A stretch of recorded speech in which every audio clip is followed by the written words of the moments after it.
मैं समय हूं और आज महाभारत की अमर कथा सुनाने जा रहा हूं। यह महाभारत केवल भरत वंश की कोई सीधी सादी युद्ध कथा नहीं है। यह कथा है भारतीय संस्कृति के उतार चढ़ाव की। यह कथा है सत्य और असत्य के महायुद्ध की। यह कथा है अंधेरे से जूझने वाले उजाले की। और यह कथा मेरे सिवा कोई दूसरा सुना भी नहीं सकता, क्योंकि मैंने इस कथा को इतिहास की तरह गुजरते देखा है। इसका हर पात्र मेरा देखा हुआ है। इसकी हर घटना मेरे सामने घटी है। सुदामा कौन है? आत्मिक दृष्टिकोण से सुदामा एक व्यक्ति नहीं, बल्कि एक विशेष प्रकार की आत्मा की अवस्था का प्रतीक है।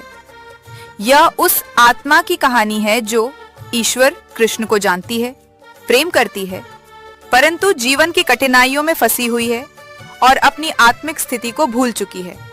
फिर भी उसके भीतर एक सच्ची श्रद्धा, निर्मलता और निष्कलंक प्रेम छिपा हुआ है। सुदामा वह आत्मा है जो ईश्वर को जानती है पर उससे बिछुड़ चुकी है। वो भले ही सांसारिक रूप से निर्धन हो, लेकिन हृदय में परम स्नेह और सच्ची भक्ति की धनराशि लिए हुए है। सुदामा वह है जो ईश्वर के द्वार पर जाता है किंतु कुछ मांगता नहीं। वह ईश्वर को अपने सुख दुख का साथी मानता है, ना कि इच्छा पूर्ति का साधन। अगर कुछ मांगता भी है, सृष्टि की खुशहाली मांगता है। सुदामा की गरीबी का अर्थ क्या है? उसकी गरीबी बाहरी नहीं, बल्कि आत्मिक दृष्टि से संस्कारों की भूख, चेतना का क्षीण होना, पुरुषार्थ की कमी, माइक जाल में फंसी स्थिति या कहो विस्तार में फंसने का प्रतीक है। वह आत्मा जो सत्य से दूर हो गई है, परंतु अपने भीतर की सच्चाई को नहीं भूली है, वही सुदामा है। सुदामा का ईश्वर के पास जाना क्या दर्शाता है? यह उस आत्मा का आंतरिक पुनर्जागरण है जो फिर से ईश्वर को पहचानती है और उसके समीप जाती है। अर्थात वह खुद में ही ईश्वर का अंश देख लेता है। वह अब ज्योति के लिए बाहर नहीं भटकता, खुद से ही सारे चरित्र करता है। सुदामा को कृष्ण क्या देते हैं? कृष्ण उसे सांसारिक धन नहीं, आत्मिक समृद्धि प्रदान करते हैं। अर्थात सुदामा का चरित्र निभाकर वह आत्मिक समृद्धि को पा जाता है। उसकी आत्मा को फिर से स्वराज्य, स्वाभिमान और सत्य का साम्राज्य मिल जाता है। यह केवल स्टेज की यात्रा है। यह संकेत है कि जो आत्मा सच्चे भाव से आत्म केंद्रित होकर ईश्वर से जुड़ जाती है, वह भीतर और बाहर से समृद्ध हो जाती है। आज का सुदामा कौन है? आज के युग में हर आत्मा जो ईश्वर को जानती है पर भूल गई है कि वह ही सर्वशक्तिमान ज्योति स्वरूप है, वही सुदामा है।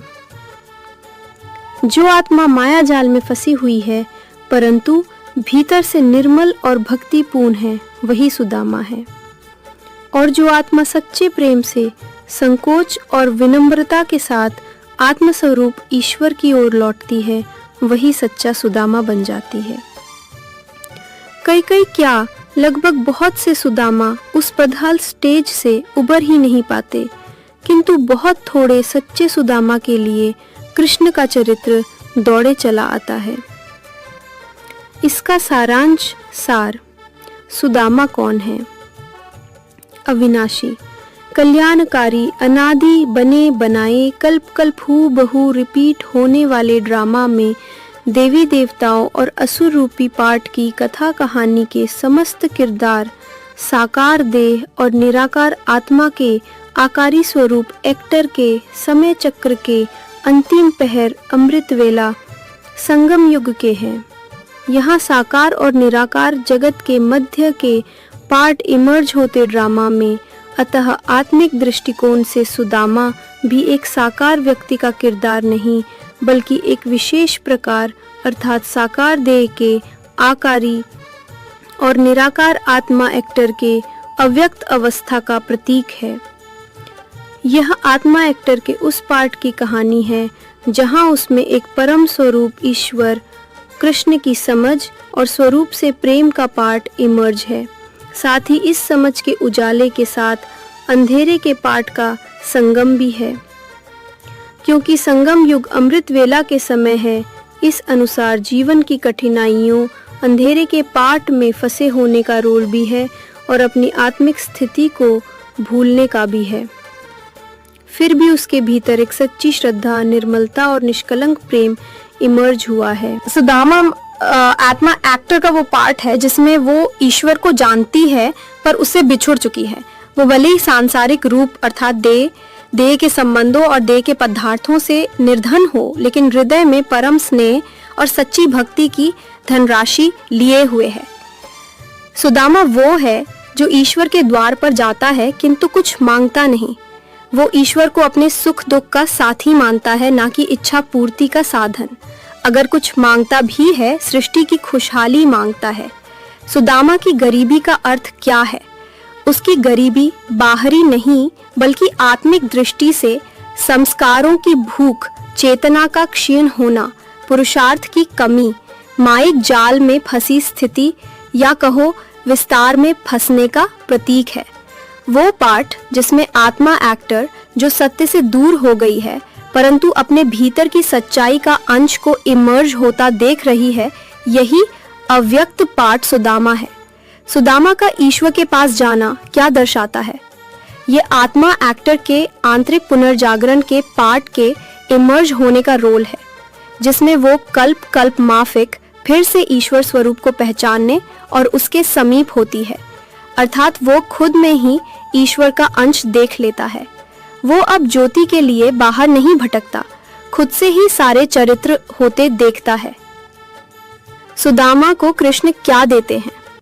कृष्ण अर्थात निराकारी, निर्विकारी, निरहंकारी, अकर्ता, असोचता, अभोगता, निडर और दैवी अर्धनारीश्वर संस्कार युक्त आदि शक्ति, संपूर्ण सर्वगुण संपन्न अव्यक्त स्वरूप उसे सांसारिक धन अर्थात रचना, 5 तत्वों के पदार्थ का ठोस भौतिक वस्तु नहीं बल्कि आत्मिक समृद्धि की रोशनी के पथ पर अपने से लेकर चलते हैं। अर्थात सुदामा का चरित्र निभाकर आत्मा एक्टर आत्मिक समृद्धि को अपने में इमर्ज होता देखता है। इस पार्ट से आत्मा एक्टर को फिर से स्वराज्य, स्वाभिमान और सत्य का साम्राज्य की सीट मिलती है। ये केवल स्टेज की यात्रा है। ये पार्ट इमर्ज होना माना अपने आदि अनादि संपूर्ण संपन्न परम ईश्वर स्वरूप में फिर से वापसी, ड्रामा प्लान अनुसार। ओम शांति। साक्षी भव।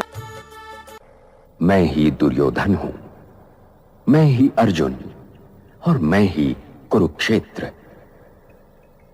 क्योंकि महाभारत बनते बिगड़ते रिश्तों और रिश्तों के आधार और जीवन सागर को मथकर जीवन के तत्व और सत्य का अमृत काढ़ने की कहानी भी है। और ये लड़ाई हर युग को अपने अपने कुरुक्षेत्र में लड़नी पड़ती है, क्योंकि हर युग के सत्य को वर्तमान असत्य से जूझना पड़ता है।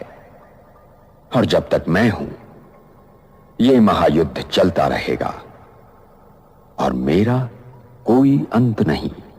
मैं अनंत हूं।